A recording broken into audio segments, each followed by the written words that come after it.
Kaixo, Oiana Barela naiz, eta dantzaria eta kaminate proiektuko zuzendaria naiz. Ere esan, osteopata naizela, eta orduan dantzari eskaini nahi nion osteopatiatik neukan ezagutza guztia, ez?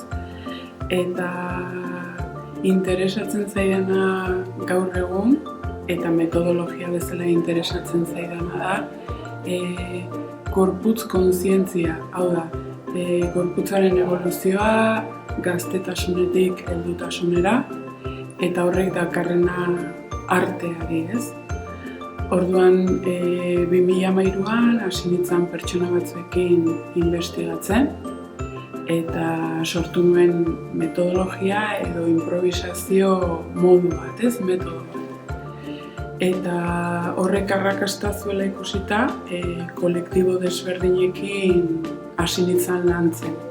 Dantzari profesionalak, ez profesionalak, eta gero ja, helduekin eta dantzara dedikatzen ez diren pertsonekin. Horrek kolektibitate zentzu bat eman dit, zazkenean ikusita gorputzak daukan ezagutza eta berastasuna batzen gatuela humanidade guztiai, ez? Orduan leku horretatik sortzen ditut nire piezak gogoeta batzuekin eta horrela. Eta horrek eman zian aukera komunitatean eta jende pilo bat nahastea, ez? Dantzan jende asko nahastea. Eta sortu zen Okupa proiektua horrela.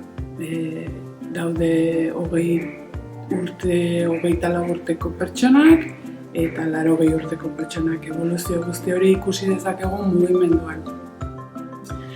Orduan horren ondorioz gertu kultura konbidatu zian jornada batzuetara, 2 jornada izango dira, eta jornada horietan emango ditudan irizpideak, dantza metodologiak leku horretatik izango dira.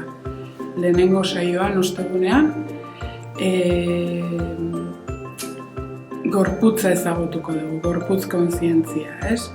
Ikusiko dugu nola mugitzen den gure gorputza barrutik eta kanpotik, dena improvisazioaren bitarteza. Eta hurrengo ostegunean hori pieza batera, sorkuntza batera edo improvisazio batetara eramango du. Eta hori izango da ikusiko dezutena eta biziko dezutena.